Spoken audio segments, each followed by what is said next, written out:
بسم اللہ الرحمن الرحیم۔ السلام علیکم۔ انویٹر ایجوکیشنل سسٹم کے یوٹیوب چینل سے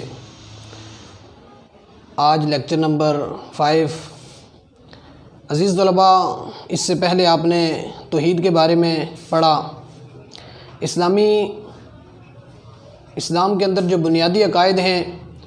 ان میں سے سب سے پہلا عقیدہ توحید ہے، جس کے بارے میں ہم نے مکمل پڑھا، اور آج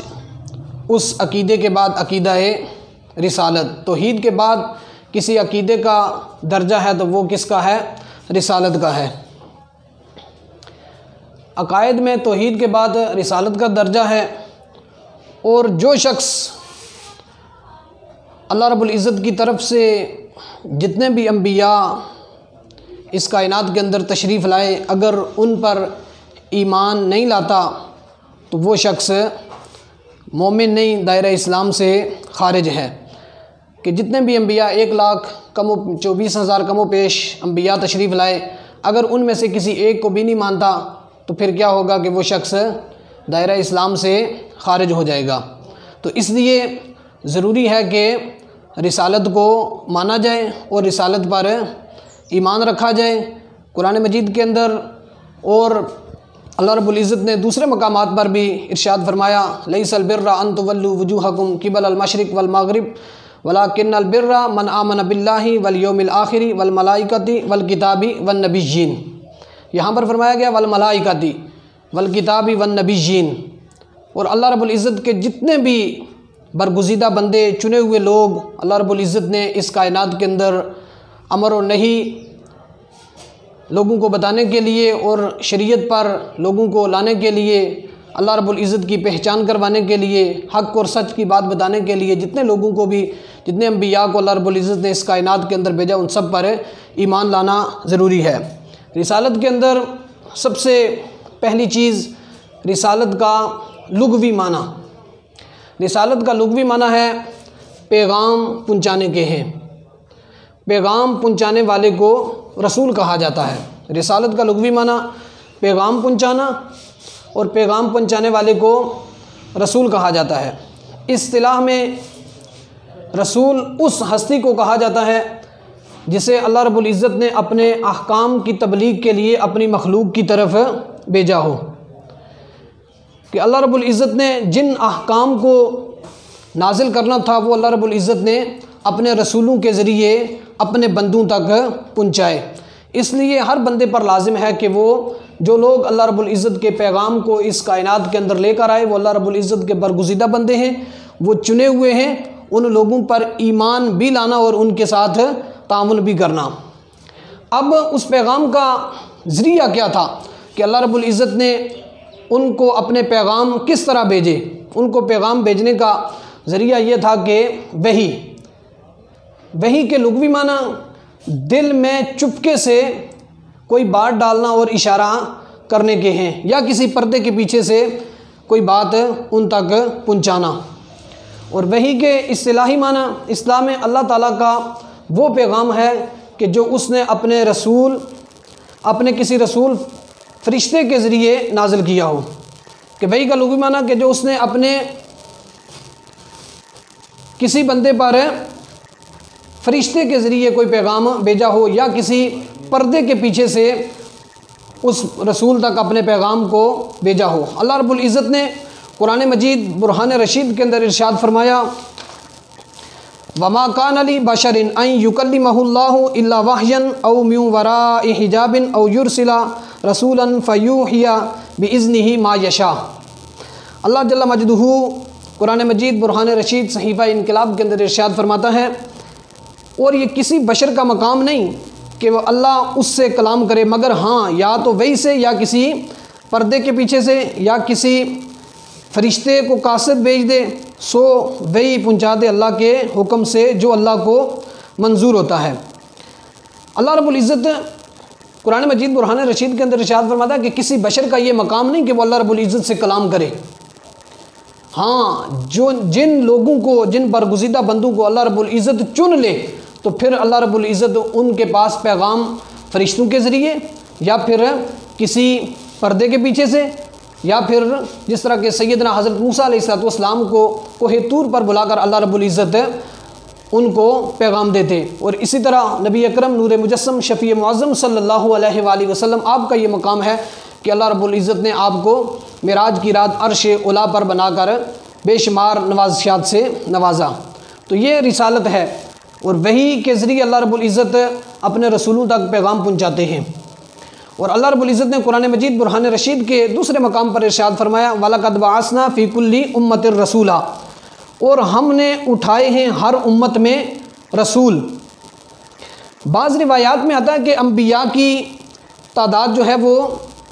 1,24,000 کم و بیش ہے، لیکن قرآن مجید برہان رشید کے اندر انبیاء کا ذکر،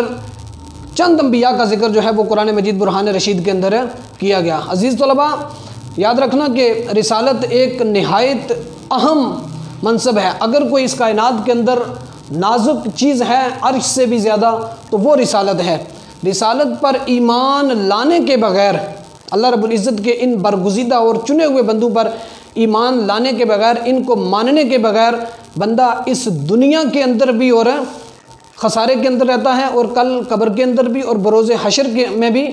بندہ جو ہے وہ خسارے کے اندر رہتا ہے۔ اگر اس دنیا اور قبر کی زندگی اور آخرت کی زندگی کے اندر کامیاب اور کامران ہونا چاہتے ہیں تو اس کے لیے لازم ہے، اور ایمان کا یہ لازمی جزو ہے رسالت کو ماننا۔ اللہ جل مجدہ قرآن مجید برہان رشید کے دوسرے مقام پر ارشاد فرماتے ہیں کہ وَلَقَدْ أَرْسَلْنَا رُسُلًا مِّن قَبْلِكَ مِنْهُمْ مَنْ قَصَصْنَا عَلَيْكَ وَمِنْهُمْ مَنْ لَمْ نَقْصُصْ عَلَيْكَ، اور ہم نے آپ سے پہلے بہت سے رسول بھیجے جن میں سے بعض کا حال ہم نے آپ سے بیان کیا، اور ان میں سے بعض کا حال ہم نے آپ سے بیان نہیں کیا، کہ چند انبیاء کا قرآن مجید برہان رشید کے اندر ذکر کیا گیا۔ اور سب سے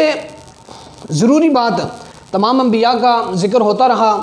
تمام انبیاء آتے رہے۔ ایک نبی جب اس دنیا سے، حضور علیہ السلام ارشاد فرماتے ہیں کہ جب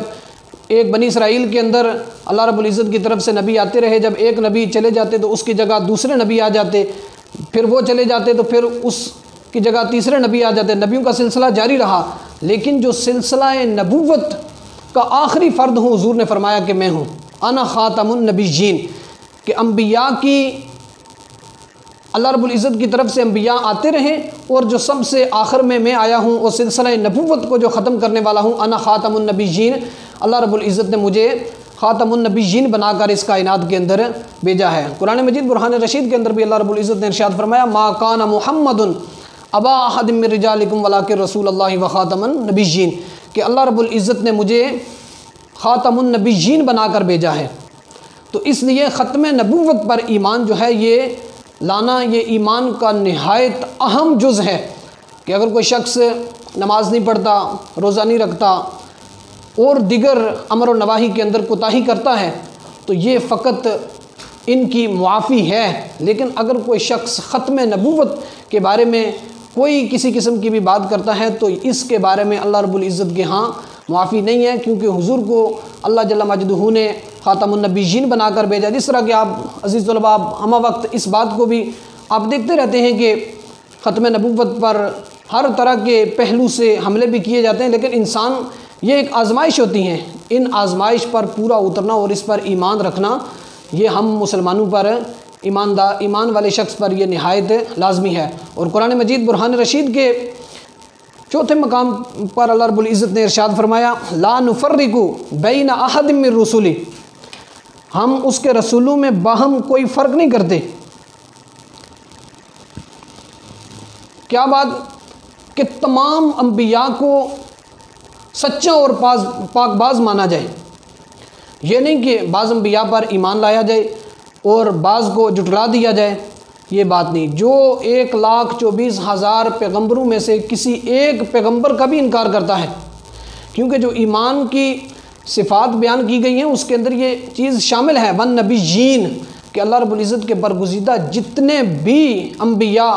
تشریف لائے ان سب پر ایمان لانا لازم ہے۔ اللہ رب العزت نے اس کو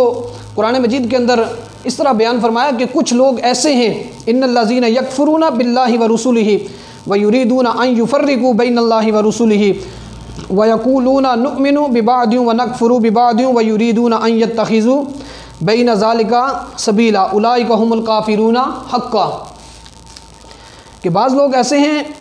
جو لوگ منکر ہیں اللہ سے اور اس کے رسولوں سے، اور چاہتے ہیں کہ فرق نکالیں اللہ میں اور اس کے رسولوں میں، کہتے ہیں کہ ہم مانتے ہیں بعضوں کو اور نہیں مانتے بعضوں کو، اور چاہتے ہیں کہ نکالیں اس کے بیچ میں ایک راہ، ایسے ہی لوگ جو ہیں وہ اصل کافر ہیں۔ کہ کچھ لوگ جو تھے وہ اس بات پر تھے کہ ہم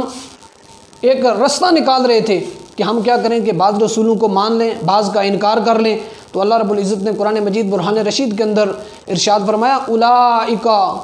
هم الکافرون حقا، رب ارشاد فرماتا ہے کہ یہی لوگ جو ہیں وہ پکے کافر ہیں۔ تو لہٰذا اس بات سے نتیجہ یہ اخذ ہوتا ہے کہ ایمان کو پختہ بنانے کے لیے اور ایمان کی اس صف کے اندر شامل ہونے کے لیے نہایت لازمی بات ہے، نہایت اہم بات ہے کہ اللہ رب العزت کے جتنے بھی برگزیدہ بندے اس کائنات کے اندر اللہ رب العزت نے ہماری رہنمائی کے لیے بھیجے، تو ان سب پر ایمان لانا لازم ہے۔ آگے ہے کہ رسول کی ضرورت، کہ بعض لوگوں کا یہ اعتراض تھا کہ رسول جو ہے وہ کسی فرشتے کو بنا کر بھیج دیا جاتا، کسی جن کو رسول بنا کر بھیج دیا جاتا، ایسا کیوں نہیں کیا گیا؟ یہ تو ہمارے ساتھ چلتے پھرتے ہیں، ان کو اللہ رب العزت نے کائنات کے اندر رسول بنا کر بھیج دیا گیا۔ تو اللہ رب العزت ارشاد فرماتا ہے وَأَنزَلْنَا إِلَيْكَ الذِّكْرَ لِتُبَيِّنَ لِلنَّاسِ مَا نُزِّلَ إِلَيْهِمْ، اور اتاری ہم نے تجھ پر یہ یاداشت کہ تو کھول دے لوگوں کے سامنے وہ چیز جو اتری ان کے واسطے۔ حضور صلی اللہ علیہ وآلہ وسلم نے اپنی زندگی میں قرآنی اصولوں پر مبنی ایک عملی مظاہرہ کرنا تھا، صرف یہی نہیں کہ آ کر آپ نے پیغام سنا دیا، بلکہ اس پیغام کے مطابق انسانی زندگی کی اصلاح بھی آپ کی ذمہ داری تھی۔ پیغام الہی فرشتوں کے ذریعے بھی بھیجا جا سکتا تھا، مگر وہ عظیم مقصد جو تھا وہ پورا نہیں ہوتا تھا اگر اللہ رب العزت کسی فرشتے کے ذریعے یہاں پر پیغام بھیج دیتے۔ رسول کی ضرورت کا اصل مقصد یہ تھا کہ اللہ کے برگزیدہ بندے آئیں اور انہوں نے آ کر اللہ رب العزت کے احکام کے مطابق ان پر عمل کیا، اور وہ لوگوں کے لیے لقد کان لکم فی رسول اللہ اسوۃ حسنہ، وہ لوگوں کے لیے ایک ان کا اسوہ حسنہ نمونہ بنا، پھر اس کو دیکھ کر لوگوں نے عمل کیا۔ اگر کسی فرشتے کے ذریعے اللہ رب العزت اس کائنات کے اندر پیغام بھیج دیتا تو پھر وہ عمل والا جو ایک نمونہ تھا وہ انسان اس سے دور ہو جاتا ذرا۔ تو اس لیے اللہ رب العزت نے اپنے برگزیدہ بندوں کو بھیجا، اس عظیم مقصد کی تکمیل و تعمیل کے لیے لازم تھا کہ اس پیغام کو بنی نوع انسان میں انسان ہی کا ایک فرد لے کر آئے، جو انسان کامل ہونے کے باوجود بہرحال انسان اور بشر ہو، اس کو مشکلات اور مجبوریوں کا اس طرح سامنا کرنا پڑتا ہو کہ جس طرح اس کی امت کے کسی فرد کو جو ساری دنیا کے سامنے ایک ایسی سوسائٹی کو بطور مثال رکھ دے کہ جس کا اجتماعی نظام اسی پیغام الہی کی منشا کی شرح ہو، کہ جس طرح اللہ رب العزت کی رضا ہے وہ بعینی ہی اسی کے مطابق ہے اس کی شرح ہو۔ تو عزیز طلباء، آج کا ہمارا نہایت اہم جو ٹاپک تھا وہ تھا رسالت۔ عقائد میں سے سب سے پہلی چیز توحید، اس کے بعد رسالت۔ توحید کے بعد اگر کسی مقام چیز کا درجہ ہے وہ ہے رسالت کا۔ آج ہم نے سب سے پہلے رسالت کا لغوی معنی پڑھا، پھر اصطلاحی معنی، وحی کے لغوی معنی، اس کے اصطلاحی معنی، اور اللہ رب العزت نے تمام انبیاء کو پاک باز اور سچا بنا کر اس کائنات کے اندر بھیجا، رسول کی ضرورت۔ تو آج کے ہمارے اس سبق کے اندر رسالت میں یہ اہم چیزیں ہم نے پڑھی۔ تو دعا ہے کہ اللہ رب العزت مجھے اور آپ کو اس پر عمل پیرا ہونے کی توفیق دے۔ السلام علیکم ورحمۃ اللہ وبرکاتہ۔ اللہ حافظ۔